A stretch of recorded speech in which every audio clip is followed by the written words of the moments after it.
DNA TV మన రాష్ట్రం మన ఛానల్. రాజకీయాల్లో పాదయాత్రలు కొత్తేమీ కాదు.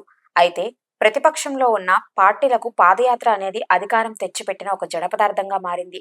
అందుకే ఇప్పుడు వైఎస్ జగన్మోహన్ రెడ్డి పాదయాత్ర చేసి మరోసారి వైసీపీని అధికారంలోకి తెచ్చేందుకు వ్యూహరచన చేస్తున్నారు. సరిగ్గా ఇటువంటి సమయంలోనే ఆయనకు తన సోదరి షర్మిల నుంచి ఒక షాకింగ్ న్యూస్ వచ్చింది. గతంలో షర్మిల పాదయాత్ర చేశారు. వైఎస్ఆర్ కాంగ్రెస్ పార్టీ జగన్మోహన్ రెడ్డి ఏర్పాటు చేసిన తర్వాత ఆయన అక్రమాస్తుల కేసులో జైలుకు వెళ్లిపోయారు. అయితే కొంతవరకు పాదయాత్ర చేసిన తరువాత జగన్మోహన్ రెడ్డి అరెస్ట్ జరిగింది. అటు తరువాత షర్మిల ఆ పాదయాత్ర బాధ్యతలు తీసుకున్నారు. ఒక విధంగా 2014 వైఎస్ఆర్ కాంగ్రెస్ పార్టీ 67 సీట్లు తెచ్చుకోవడానికి షర్మిల పాదయాత్ర కూడా ఒక కారణం.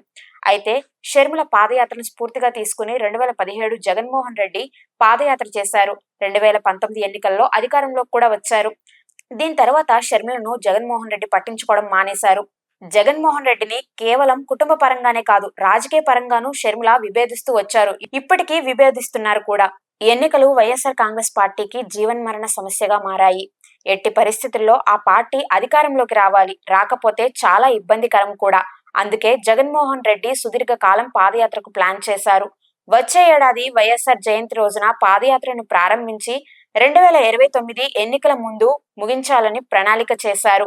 కానీ ఇప్పుడు షర్మిల సైతం పాదయాత్ర చేసేందుకు సిద్ధపడుతున్నట్లు తెలుస్తుంది. సరిగ్గా జగన్మోహన్ రెడ్డి పాదయాత్ర చేసే సమయానికి తాను మొదలు పెట్టాలని షర్మిల భావిస్తున్నట్లు ఊహాగానాలు వినిపిస్తున్నాయి. ఇప్పటికే షర్మిల ద్వారా జగన్మోహన్ రెడ్డికి ఎంతలా పొలిటికల్ డ్యామేజ్ జరిగిందో తెలియంది కాదు. అందుకే షర్మిల పాదయాత్ర అంటేనే ఇప్పుడు జగన్మోహన్ రెడ్డి బెంబేలెత్తిపోతున్నారు. అయితే త్వరలో షర్మిల తన పాదయాత్ర షెడ్యూల్ ను ప్రకటించే అవకాశం ఉంది.